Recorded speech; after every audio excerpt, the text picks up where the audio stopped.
was like, do you want to go on the road with Bruno Mars? And we were like, yeah, man, you know. Like, no, I ain't really got time right now. I don't know. I was like this. I was like, absolutely. And I need that check.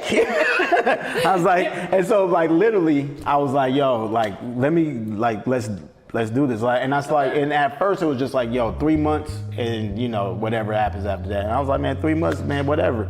Like, I said, what's the worst that can happen? And so from that 3 months, it turned into literally now we're in our 12th year being together. 12 years? Yeah, 12 years of being together. So that's pretty huge. Yeah, it's been a ride and a whole entire journey.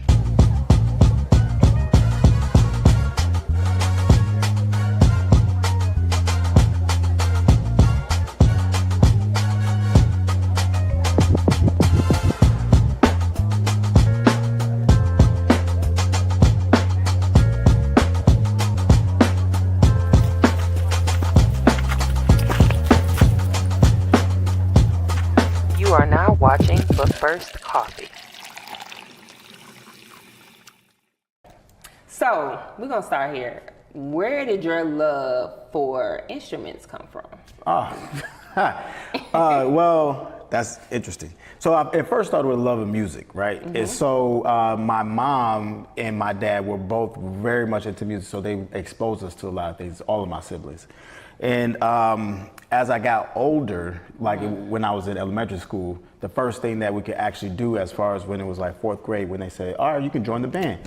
And I was like, cool. I was like, let me play the trumpet. They was like, we ain't got no more trumpets. It's all. Was you playing cymbals? Nah, I wish it'd be like this. Nah, I'm just playing. No, but they had alto sax, and so like that was my first exposure to actual instruments. And then my brother had the trumpet, and so because I was in competition with him, not all of my life, but for a big chunk of it. Okay. I was like, why not jump into like, I said, I want to play the trumpet. And so eventually, by the time I got to middle school, I had the opportunity from my director to say, well, you know, we need trumpet players, why don't you play the trumpet? And I was like, cool. And so that's how I switched to playing the trumpet. I guess you could say my love of instruments just started like before, like in elementary school. From being competitive. Yeah, absolutely. So when did you decide you wanted to make a career? Because this doesn't just happen overnight. No, it doesn't. It doesn't. So literally, I was at Morehouse College. It was my sophomore year, going into it was my first semester of my sophomore year. Okay. And I was in like my 7th major change was like, it was business finance. You changed your major 7 times. Yeah, I was like, I'm gonna find myself, I'm gonna try different things, you know what I mean? So I was like, an instrument, but as far as my education. As far as my education wise, or what I want to do, I'm not sure. I was like, and I would walk into classes, I'd be like this, I was like, nah, this not for me. I was like, this not for me, bro. Okay. So like, I was sitting in my dorm room and I was doing like, I forgot what type of math, but it was math. And I'm just sitting there trying to figure out this problem. And I look at my horn, I'm looking at the problem, look at my horn, I'm like, yo, bump this. I don't want to learn more about math. I want to learn more about my horn. And so that's when I was like, I'm choosing to, as my major, to switch to like just playing the trumpet. I didn't know that you could. Well, I knew that I could, but I didn't know what it would lead to. I just knew like I'm going to follow my dream rather than trying to follow something that would be technically like safe or what my parents wanted me to do. Okay. Yeah. So you love the trumpet that much. Do you have who's your favorite trumpet player? Or you just like, I'll just play the trumpet. I'm my favorite trumpet player. Nah, I have a few. It's hard to just say like lock it down to just one, and it does depend like which era. But the one that really touches me the most is his name is Roy Hargrove. Okay. He passed away recently, but like that's the one that really got me into like hearing the trumpet in different sounds as far as like hip hop, R&B, jazz, soul, funk, all those things, like, and how he combined his music in that manner. Okay. And it was just refreshing. So it was like, that's something that I want to really do. So how did you go from graduating with your master's, congrats by that. Oh, well, thank you. Congrats by the way, and then saying, okay, this music thing is gonna be my career, and to actually playing for people on the road, like how did that even, I mean, there's no application process for this. Oh, no, it's not.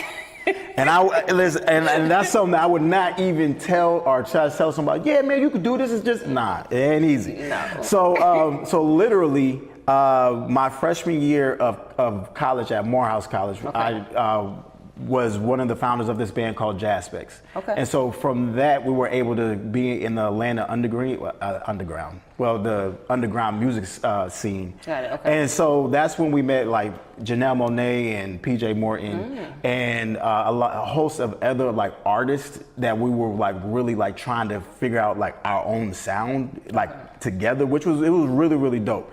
And so from there, from meeting PJ from that, and PJ also went to Morehouse College, he was looking for horn players when we graduated in 2006, so when I graduated. Okay, and you raised your hand. Yeah, well, he came to us. I couldn't sit there and be like, pick me. But he did come to us, and so it was like that was my first opportunity to really like tour with an artist and be exposed. And so from that exposure, I was exposed to pretty much the people that were like putting together different bands and in the studio with a lot of different artists. And so we were able to get work from that standpoint, and then different producers that would see us. And so from there, like it was just the name just started to build. Like, you know, this dude, he's a good dude, and he can play, and he's good to be around. Like, and that's literally. So you need to hire him. Yeah. You got moved to the top of the list. Yeah. And so by the time 2011 hit, well, it was really 2010. PJ went to go audition for Maroon 5 and got on with Maroon 5, which he's been doing that for years now. But it was a guy by the name of Kenneth Whalum that was like, told me and my boys, like the next opportunity that I get, which was earlier in that year, he's like, I'm gonna put you on. And we had to literally wait till the next year, and that opportunity was Bruno. And so he was like, do you want to go on the road with Bruno Mars? And we were like, yeah, man, you know. Like, no, I ain't really got time right now. I don't know. I was like this. I was like, absolutely. And I need that check. I was like, and so like literally, I was like, yo, like, let's do this. Like, and that's like, and at first it was just like, yo, 3 months, and you know, whatever happens after that. And I was like, man, 3 months, man, whatever. Like, I said, what's the worst that could happen? And so from that 3 months, it turned into literally now we're in our 12th year being together. 12 years? Yeah, 12 years of being together. So that's pretty huge. Yeah, it's been a ride and a whole entire journey. Now, musicians like him, they're on stage and it's all about the experience. But do you feel like as time moves on, or as it has happened, that musicianship is lost because people are like, oh, I can make this sound with this machine, or I may not want a live band because I don't have a budget? Like, do you feel like those artists should still go back to the performance experience? Well, yeah, I do. I think there is a huge difference between a studio, what you do in the studio, and then what you produce on stage. Like, I feel like that everybody went to go see people will go to see their favorite artist because that was your only opportunity to see them. True. Because you didn't have social media. It really wasn't like you could probably see them on TV, but it was like that one TV performance. TV? Yeah. And so it's like, oh man, such and such is coming, we gotta go. Like, and so like that was your opportunity to see that your favorite artist. So nowadays it's kind of like, I do feel like you can't replace that. You know, you can't replace just the organic part of that to where it's like you have a band and the interaction on the stage, because I feel like that adds to the experience. And that adds for our experience, because like our show is just like super unique. So it's like, so it's like, even like you go to our show, it's like we're all interacting with one another. We're all running across the stage. We're all dancing together. We're all up there up front, which a lot of artists, like, they don't do that. Either they have the dancers or they have them. So it's like, it gives you the old school feel of like everybody's a part of the show. You see this whole production of the show with the addition of like the new school sound, which is So I'd say yes. It's like I would say yes. Selfishly, I feel like I would say that if that's something that I feel like is just important, not only to the music but to the culture. That's true. Yeah. Do you, like, a lot of people have not been cultivated in the band? Yeah. I mean, I was in band in high school. It's always like a family thing. It's not like an I thing. So how do you feel like, because your name was coming up in rooms before you got this opportunity, that other musicians can kind of stand out and get stamped to say, just like Jimmy King, hey, this is somebody that should be picked? Right. I think that it's like, you know, I always say it's like, it's a journey, and it's so crazy. You just never know Okay. what happens on the journey. And I know it's like, because there's a lot of people that are in a band and it is like a collective thing. You want people to rise together. But it's like, especially one of the things that I learned, you know, it's a culmination of not only your body of work, but also like who you are as a person too. Got it. Okay. You know, and so it's just like, I know there's a lot of great people, but like a lot of great musicians, but sometimes they're not necessarily great people. Right. So it's like sometimes it's just like, I don't know why I'm up there and I'm here, but it's like, maybe you're Thanks, Mom. Yeah, maybe it's this or maybe it's that, but it's like, you know, it's one of those things to where I'm just grateful. I'm just eternally grateful just being in the space that I'm in. Now, so because I ain't gonna say lucky, but you were blessed.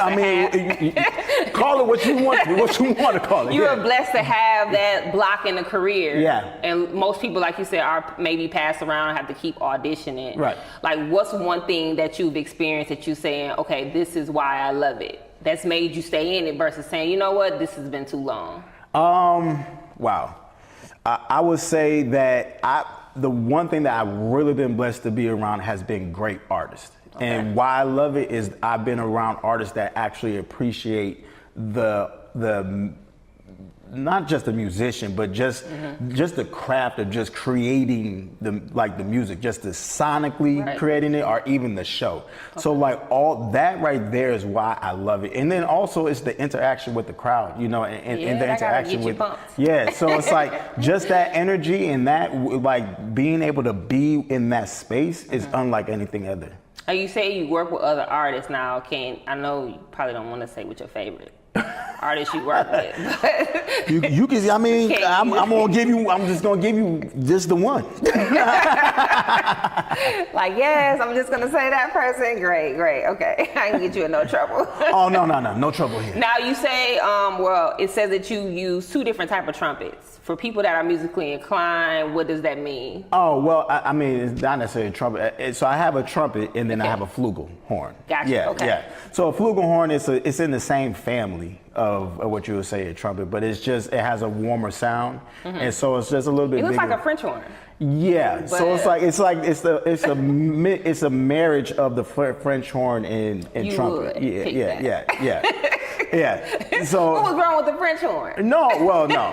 French horn is just hard to play. Okay. And it's a real classical instrument. Got it. Okay. So are you journeying off to play other instruments other than just your career instrument? Like, well, because I write as an artist for myself and the music that I'm creating and just what it is that the venture that I'm going into, I love to just expound my mind to hear different sounds. And so for me, like I'm learning guitar. I really went through the pandemic learning guitar. So now I'm like at the point to where I can actually like learn songs on the guitar. Okay. And then on top of that, like also learning my voice, and then like piano and a little bit of flute, just because, and it's just like for me, I feel that once you can hear the sounds a lot more. You can hear just music, like creating music differently. Okay. Yeah. So A Dreamer's Tale. Yes. Why, and do you have to get your own band for your own projects? Oh, well. Like, what is that? Now, I know you're going in and you're speaking and you're singing. Yeah. It's like, why did you say this needs to happen now? Like, I feel Jimmy King needs to do this. So I felt I needed to do it because one of my dreams, from starting with Jazz Specs, and we were artists in that realm, and we were working with other artists.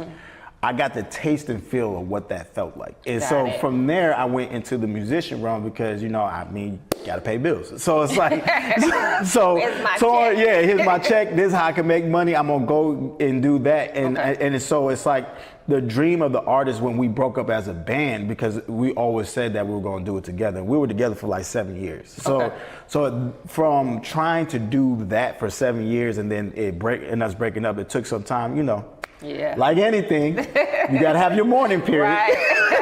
And you gotta mourn a little bit and like get over that. And so it's like it took me time to say like, what is it that I want to sound like, and who am I away from them? You know what I mean? Okay. And so from that's when I did my EP.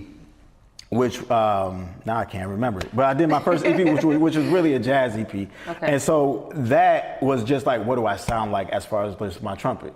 And then The Dreamer's Tale is just as I just started to expand on myself as an artist. I was like, okay, well, what do I want to sound like as far as an artist, or what is it that I want to sound like as a vocalist, or even do I want to rap? Do I want to do this? Yeah. And so like for all that, it's just like, okay, I have these songs in my head, let me get them out and let me see what it is that I sound like. And I was like, oh man, they sound pretty. I like this. That sound all right. I was like, let me put it out. But it gave me the confidence to like, all right, now let me dive deeper. And so, so A Dreamer's Tale was just the tip of the iceberg for me. It's just like, it was a dream, and like now I want to dream more. And so like, yeah.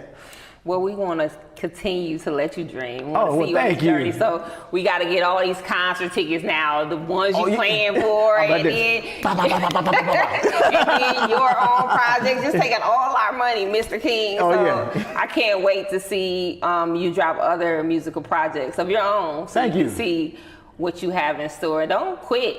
Oh no, no. Don't say, oh, I'm retired, I'm tired. No. I don't want to hear. I'm nah. personally trying to find you. Pick that trumpet up. Hell yeah. I want to hear you continue to play. So we can't wait to hear more from you. Thank you. Thank you for coming and sharing. It's a lot of band people not sure what the next thing is, but Right. you got bands out here winning Grammys. So we can't wait. Oh no, well thank you. And thank you for having me. Oh, no problem. We like to share that joy and that music in the space. So want to make sure everybody picks up Dreamer's Tale, because it was actually good. I liked it. Oh, well, And, it was actually good. Thank you for that. Let's go. kudos for You know what I'm saying? Cheers. Kudos for that. So yeah, we gotta see what you do in the future and 1000%. what else you got going on. Thank you. I want to hear more about that French horn. We're gonna talk about that later. Oh yeah. I'm gonna pressure you. Oh, I mean, it's all right. You know, maybe next time I'll bring it for you. You know what I'm saying? Okay, thanks.